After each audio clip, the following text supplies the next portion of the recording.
No, I don't have to remind you that obviously you started with the Yankee organization under George Steinbrenner, and he always had the World Series mandate. So after a season where you won 94 games, succeeded in the wild card round, but fell short in the division series round, how would you describe this season? We've had success and failure. Obviously failed in our ultimate goal and had some success, obviously. Along the way, we had a good team that but fell short of our ultimate goal. So, I leave it for the masses to debate, what it ultimately came out of. Proud of a lot of things we accomplished and players that we, I knew that they were fighting. They were talented, they were fighting, they were committed, and but wasn't good enough. Last year, after the season ended in the way that it did, you guys had a checklist of things you wanted to change: better defense, better base running, more athleticism, more swing and miss pitchers, and you achieved the various degrees of success in those areas. What do you feel is on the checklist for improvements team-wide this year? Yeah, every winter, and summer, so both opportunities for acquisitions to make adjustments for your team. You're trying to attack areas of weakness, and every year that's different. So therefore, every year the team is different. I thought obviously we had some successes from the winter into the summer to try to go to market and make adjustments and bring in some personnel that could reinforce areas that needed help and which increased our chances, improved the club. We haven't had our pro scouting meetings yet with our front office about the available markets currently that is upon us. But I know the intent will be the same. We'll look to attack our areas of weakness to the best of our abilities with what's available, and hope our strengths remain our strengths, what they happen to be, so we can go ahead and try to take another shot. Bruce. Brian, what's your message to the fans who are hungry for a world championship? We're just as hungry, just as disappointed. But that's really the message. What do you want to tell them about going forward and how you plan to try to get them that title? I think on a year in and year out basis, we try to do everything we possibly can to put ourselves in a position to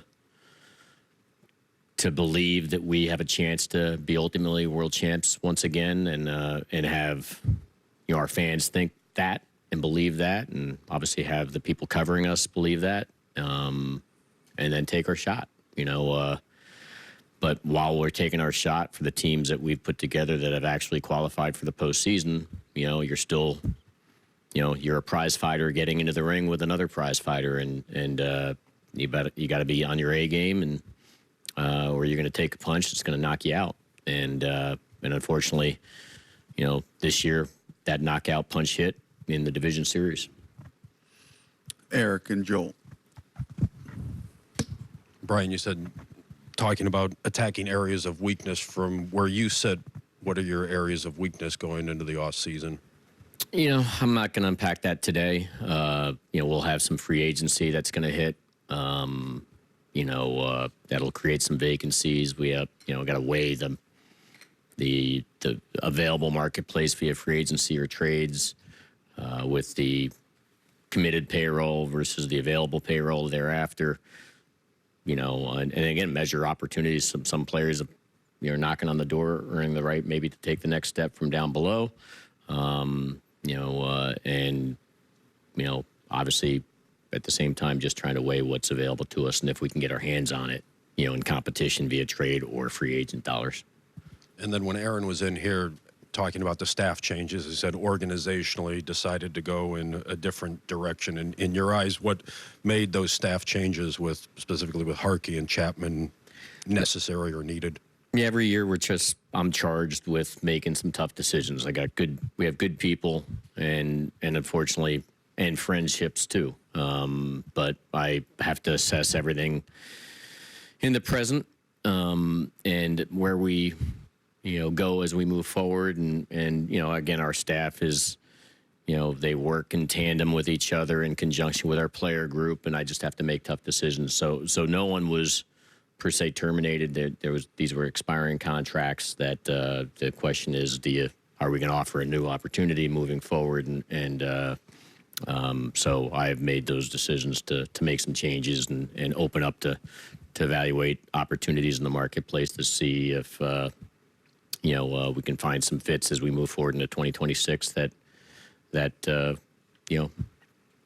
make us better. But that's not to take away from the staff that I let go, who had obviously gave us a lot of great contributions along the way at the same time. Joel. Cash, To the right. You said if you're not on your A game, you get knocked out. Do you think anything could be done specifically for October, whether it's in leadership, decision making, who's managing, coaching, the type of player you have, that would change the fate specifically in October? I think that question might be a little too simple, and I don't even know if that's the right way to maybe clap back at that. But listen, like this division series, we got through the wild card matchup with Boston this postseason. Last year we got to the World Series. We get into the division series. Some guys, what I'm trying to, I guess, frame is you have to fire on all cylinders. That means you got to pitch to the best of your abilities consistently. That clearly didn't happen in the Toronto series. And you got to hit to your best of your abilities with every, the sample sizes are so small that, when opportunities present themselves, you have to capitalize. Some guys who consistently hit in the postseason, didn't hit in the division series. Some guys who people question whether they can hit in the postseason did produce.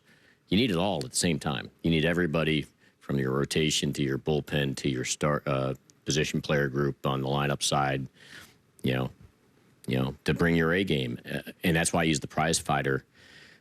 I think it was teed up, the intent, the ability, but you're going against another championship caliber capable opponent.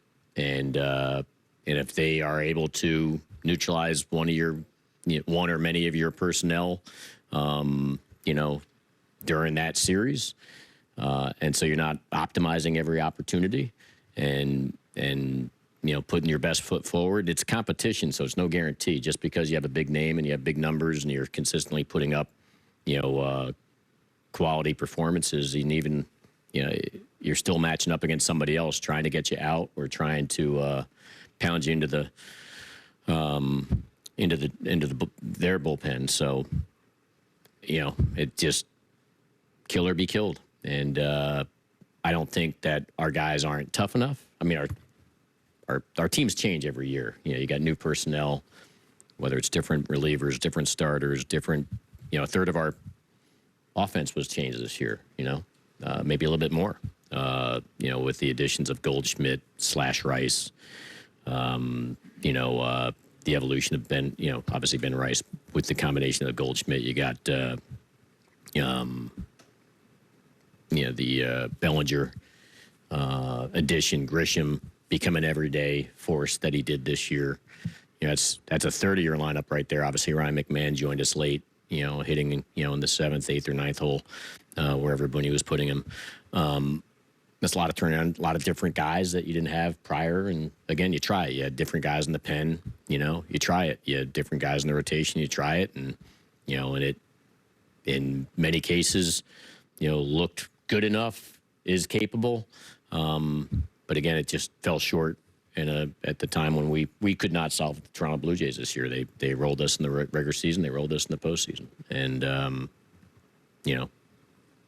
but bottom line, we didn't earn the right to move forward. It's as simple as that. I don't think it's about leadership. I don't think it's about, I just think it's about competition, at a given moment in time. And, so, and it's for you and then the fans, obviously, that support us to judge it one way or the other. Pete and Disha.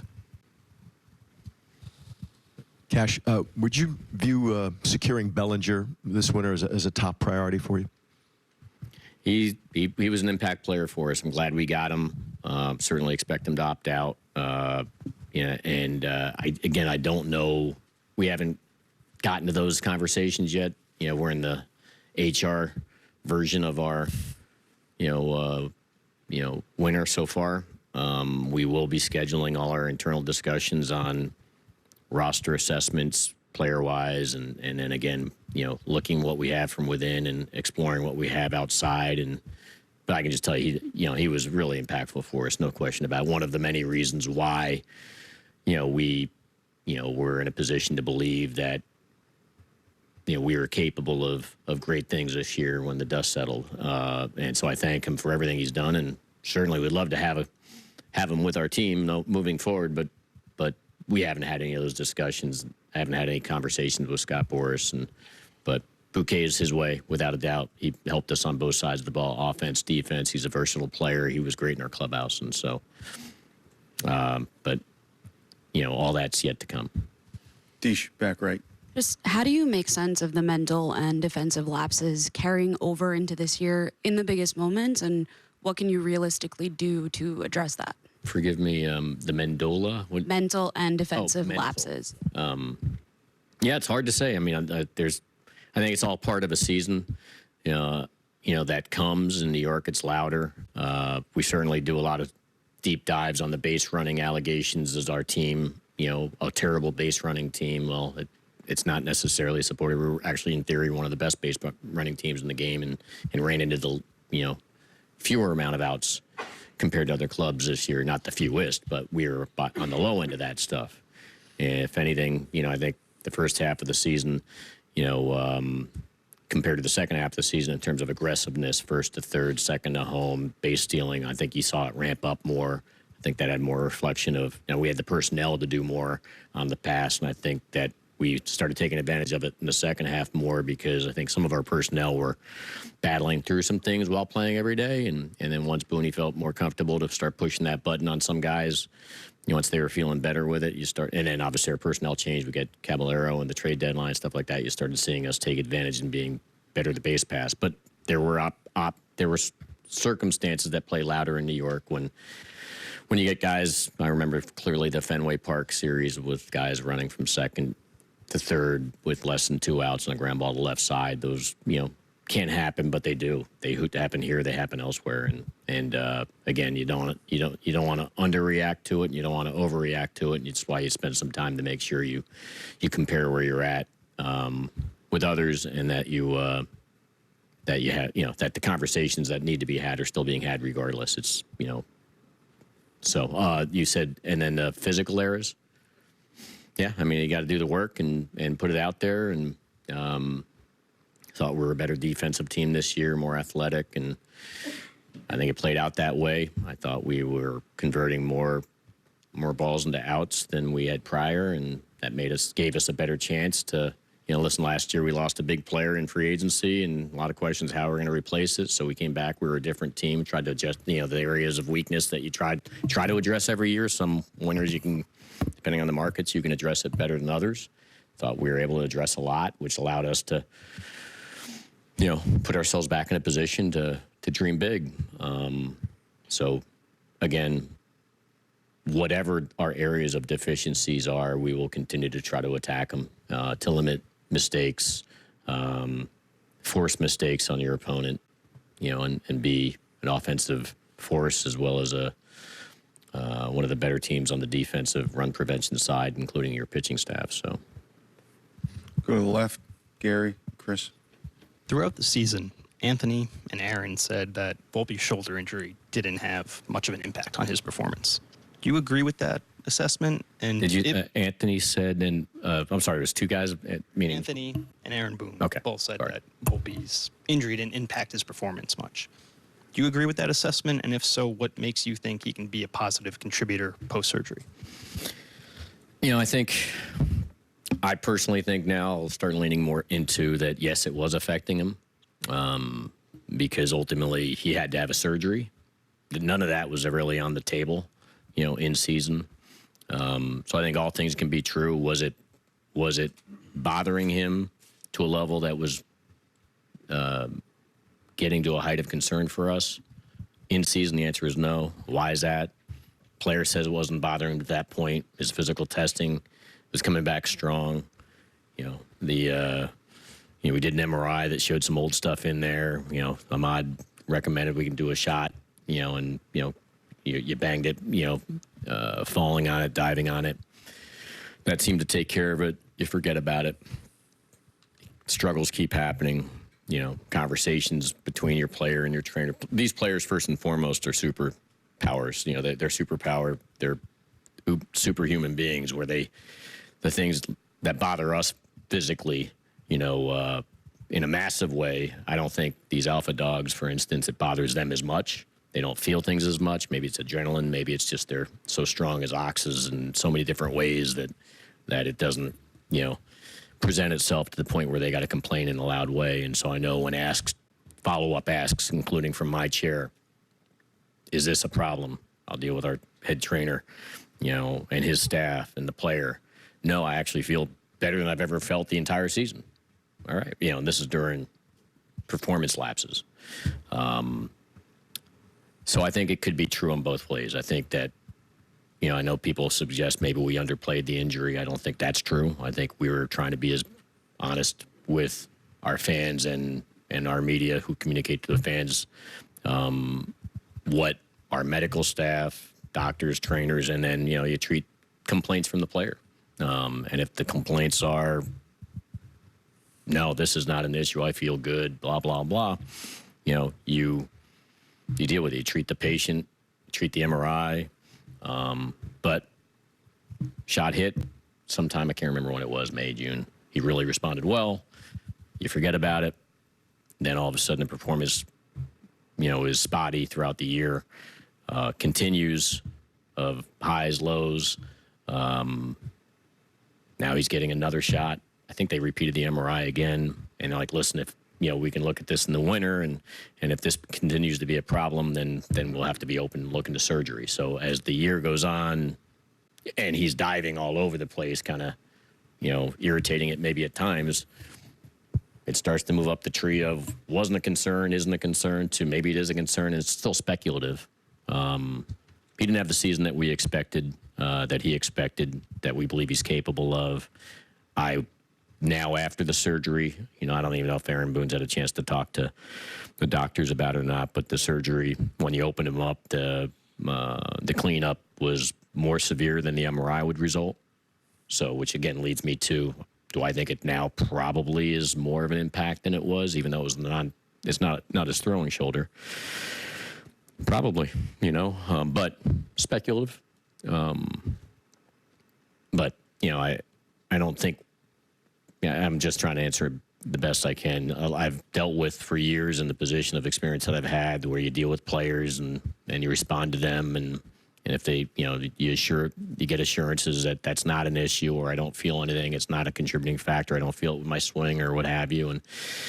And but his performance swings were significant this year, more so than, and because of that, and now, with a surgery involved, with the post-surgery saying it was more significant than the MRI repaired. It doesn't it doesn't change the recovery time, but I do think that, in fairness to the player, who I don't think he was misleading anybody. I think he's telling you in real time what he feels and how he feels, and I think our trainers follow up with their physical testing, and then the MRIs come in play, and then the doctor, medicine can, it's kind of an inexact science. You do a protocol to try to walk through and dissipate a problem, and then, but if it continues to persist, then ultimately you have to do more and hit it with more. And this one eventually led to and when the season ended, a surgery that turned out to be a little bit more significant than if we were doing this presser in May, June, August, September. So, you still see him as your starting shortstop once he's back? I mean, I think so. I think, I believe in the player still. I think we believe in the player. It doesn't mean that we don't play with, on any level, all aspects of roster assessments. He's 24 years old.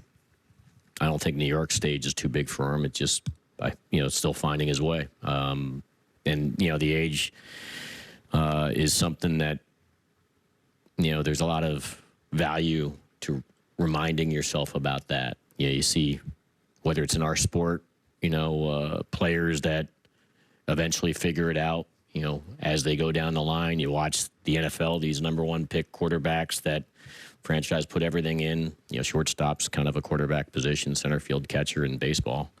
And you see that, players that you expect a lot, add early on for seasons, but then they're not living up to their growing pains, so to speak, as they go through getting their sea legs under them somewhere, and then they wind up in a different environment, and now they're leading their teams, and I'm sure there are various different reasons for it, but I think Boone was talking about it with you guys earlier. It's like sometimes this isn't linear. It's also not guaranteed. And that's why it's fair to always assess what you have, and is it good enough, and do you need to replace it, and can you find better, and all that stuff. And that, I promise you, always takes place. But I believe in the player. I think we believe in the player.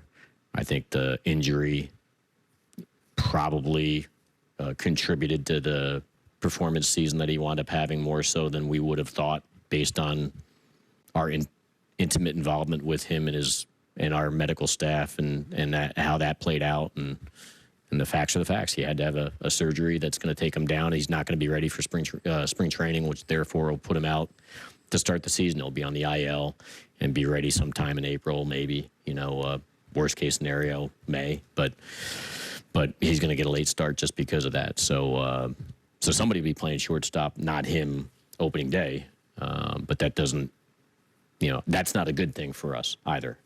I think missing him and not having him here as an option for us to be, there is a problem. And, I'm looking forward to getting a fixed Anthony Volpe back. So, he can be deployed and help us win games.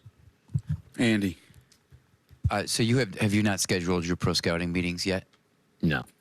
So understanding that you haven't had those conversations with your people, do you look at third base right now as a set position with McMahon, or do you think he's best utilized, given some of the splits against left-handed pitching, in a platoon or mix and match kind of situation, or is he your everyday third baseman? I mean, I think I'm happy we have him. I think he's our everyday third baseman, but I also, because of splits, it's always like I'd like to make sure I can provide our manager with a lot of choices, so he can mix and match the best way he possibly can. And finding right-handed bats in this game today is more difficult than ever. You want to have the balance and stuff. So, we'll get to all that, but he was a real positive addition, and we were talking about earlier with Disha's question about run prevention, and clearly he makes your pitching staff better in a significant way. It was a great defensive play there, and you never know when you bring players to New York how they respond in this environment, and he was great for us, and so I'm glad that's not a position per se I have to worry about moving forward. That doesn't mean we can't complement it, but again, we haven't had those meetings. And Boone mentioned discussing other potential roles for Pat Rossler. Do you expect him to stay with the organization? Not sure. I mean, I had difficult conversations with J-Ro, our head guy, currently interviewed in Minnesota. There might be some opportunities. I've known Six for a long time. For those who don't know, Pat Rossler's nickname is Six, so I've known Six for a long time, and he's been a real contributing member of this for baseball and for this organization for a long time. And if there's a potential different role, we'll talk through it maybe. But I think we also got to find out whether we have a head hitting coach at the same time. We had Hurst's evolution and earning the right to get up here. He was offered a major league position elsewhere, and J-Ro, was all in, like, yeah, he's good, we should keep him. And then after the Minnesota request came in, so that's how that dance move worked. So anyway, so we'll let the J-Ro stuff play out. And currently Minnesota is the only team that's asked, but always hear rumblings other teams might do the same. So who knows? Because a lot of managerial vacancies out there. Have you had any other requests on Rojas than the one? I had one request on Luis Rojas, Baltimore. Doesn't mean there won't be more. Again, there's a lot of vacancies out there. So right now, and feels like there's more than normal. But you guys probably keeping score would know that more than me. But feels like there's a lot more manager vacancies than our usual. Chris to the left. Judge will be 34 next season. When you started thinking about crafting the roster, how much do you consider that his prime years might be coming to an end soon? And does that cause you to be more aggressive in maximizing that window? I don't look at it. I just look at trying to put the best team we can with what's available at the time, from within, from outside, from maintaining what we've got. Like you get big examples like making a trade for Bellinger, or small examples like tendering Trent Grisham, who became a lot different player for us this year than what we bargained for. I don't look at it as we have to maximize this or that. I feel like we're trying to put the best team we can on a year in and year out basis all the time, and that involves older players that are obviously, and younger players. So you just need the mix. So. And then with Carlos needing a procedure done, does that cause you to explore the starter market, both free agency and trade? Don't know. I'll be honest. I don't know. Certainly the last 2 years have been really good for us with Carlos. He's done a great job. Unfortunately, he had to have the surgery, that to get some cleanup on that, and it's going to have him start the season late. So he'll start the season on the IL, and he'll be ready either in sometime in April or early May at the latest, and as long as there's no other issues that pop up in between. But, but I don't know what that means to, where we put our remaining resources in and how we reinforce. Do we have enough from within? Do we have to go outside to augment? You're never going to have enough pitching, so I don't know. But clearly the good thing is he's coming back, so I have to make sure there's room on that roster when he does. So, Ron. First on Carlos, when were you aware that there were the loose objects in the bone spur that would need surgery? I think a lot of these guys all have stuff going on at all times, and some of them it's just is dormant for years, and other of them start to create issues. So I can't answer when that started becoming something. I knew at some point, like, it might be something that would have to be dealt with. It just comes down to, their level of complaint versus doctor's assessments and recommendations of, we can just leave this. This isn't an issue to deal with right now. Or if it does become enough of a problem, we can, get in there. And so I think this all comes after the postseason, end of the season, physical assessments. And so I think if this presser was 3 weeks ago, and I wouldn't have had a surgery on my mind for Carlos Rodon, taking him out at the beginning of next year.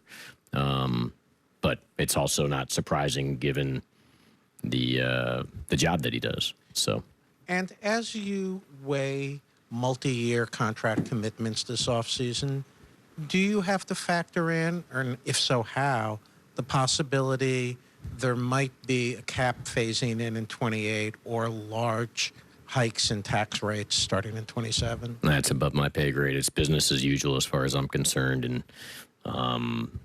And every time I've ever dealt with Hal Steinbrenner, he's like, just bring whatever to me, and whatever gets presented to you, and whether it's from agents or if it's trade acquisitions or what have you. So that's how we'll, continue to roll.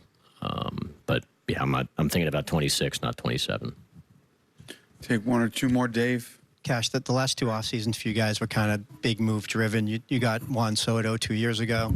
Last off season was kind of the pivot from him and bringing Bellinger and some other guys. Do you see that the framework going into this offseason as a championship framework with this team, or do you think there's other big moves that need to be made to kind of get you guys past the division series and back into a World Series? I know you have Cole coming back. And I think we have a lot of quality that is currently here and on the come, but the job is always to try to find ways to get it better.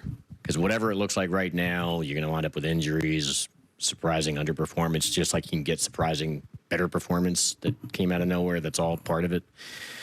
Job is to collect as much talent as you possibly can that you think can help, your manager and his coaching staff and that team navigate, a really difficult, long season and find a way to punch your way through and give yourself a chance to take a shot at another championship. So I think we have a lot of good, but the job is for us to try to make it better. Greg and Eric. You mentioned Hal. How would you describe what your conversations have been like with him in the aftermath of getting knocked out, and how he's kind of taken it all? Yeah, I mean, he's frustrated, disappointed. He wants it. He wants a championship here, another one, just like, for him and his family. So I'll speak on behalf of Hal and his family. They, I think, believed, not just recently, but many times that we had a chance to do something. But, it's not a given, if it was a given, and people who had that championship caliber gene that had punched through, if that gene was repetitive, and I'm not talking about a gene handed down from father to son, like, the great George Steinbrenner who belongs to the Hall of Fame, to a son. I'm talking about a gene of winning. There's many a great player that maybe they punched through one time, or many a great manager that's punched through and won something. And we've done it, and Hal Steinbrenner's done it, but it doesn't guarantee. It's not a given that you're going to continually do it. You can have a good process. All you can count on is try to put together a strong process, really good people, try to get as many quality players that care and are committed and can stay healthy and play to the best of their abilities, for 6 months, and then into the different season, which is the postseason, and then keep trying to do it again and again and again and again and again. And so he's frustrated because he knows, opportunity lost. I think for all of us, I think whether you're a player putting the uniform on or you're in the front office, people might get surprised at times. I'm more focused on the ones that got away. Like, yes, I've won some World Series, but the ones that I feel, there's a lot of them I feel like we should have won. Could have won. But it is tough. It is really difficult to do, and it's easier to talk through or what have you. But actually, for those guys in the competition, it's it's obviously something that we aspire to do once again, and in some cases aspire to do for the first time. And so whether it's controlling emotions, whether it's being at your best at the most important time on any given at bat and on any given pitch, and stringing that all together. That is what we continue to, fight for and try to find our way through it. And then trying to walk and talk through it after the fact is, something we'd like to avoid. So hopefully next year we'll find a way. Eric. Brian, what makes Aaron the right person to continue in his post as manager? I think Aaron does, again, what I care about from a managerial point is, it's our job to put together the talent and provide the team. It's their job to decide the lineups, who you're putting in the rotation, who's coming in from the pen, et cetera, blah, blah, blah. And, that's just general, but more specifically, managing these personalities, and especially in the city of New York, which is a pressure cooker. New York, Philly, and Boston, you've heard me talk about, is radically different than elsewhere. And managing through that, I care about the work that goes behind the scenes. Like, whatever decision you're making, are you just making an informed decision? Have you spent the time and the effort with your personnel? And anybody can dissect. I don't think that's what happened in this postseason, but anybody can dissect managerial moves and decisions, and, like, listen, you can go left or you can go right, and it's either going to be working or it won't work. Could be a good decision that didn't work out, or it could be a bad decision that did work out, or it could be a bad decision that went wrong, or a good decision that went right. And it's up for everybody to debate. It's these managerial jobs are so hard, so difficult. So I try to keep it simple. Do they have a good process? Are they spending the time to assess the opponent, the scouting reports, the numbers, the players that they have, and know who's capable of what at what time, and trying to do, if they do all that work, I feel like you got a good one. you know, he's had a lot of success in the regular season. He's had some success in the postseason, and that's, you know, there's a lot of things for him to be proud of. I think he's a good manager. I think he's, you know, one of the better managers. And I think, like, in this environment, if he was out there right now, he'd get a job rather quickly. But I also know, because of our environment, he's someone that can be second-guessed 10 million times over. And I don't care who you put in that would be the same, you know, whoever else would be there. I trust him. I think he's a good man. I think he works his tail off. I think he's got, you know, good people that help support him, and he's got good players. And with all that, it doesn't guarantee the outcome we're all fighting for. But the guarantee is always that we're going to be fighting for it, and that's the one thing that the Steinbrenner family provides for this city, is constantly having a team that you can put forth that you can believe is capable of a championship, and that's the job that we'll be doing again once again next year. I'd rather be talking about a World Series title right now, but I'm not, you know. But the championship caliber intent is always there. So, and I do think I think we have a good manager, and I think he cares, and I think he works hard, and I think he's got good people, and I think we have good players, and we're going to try it again. Last one, Chris. Is Spencer Jones a consideration of making the opening day roster, and how do you evaluate where he stands? I mean, we're going to talk through all that. I think he's put himself in the conversation that he, at least, you know, it's a fair question for you to ask. I think how it plays out depends on how our winter plays out. He'll certainly come to spring training, and he's earned, without a doubt, the look and the competition. But again, it all depends on, you know, how many opportunities exist based on the decisions that come our way this winter. But he's put himself in a position, you know, to be considered a potential everyday major leaguer in 2026. You know, but we'll see.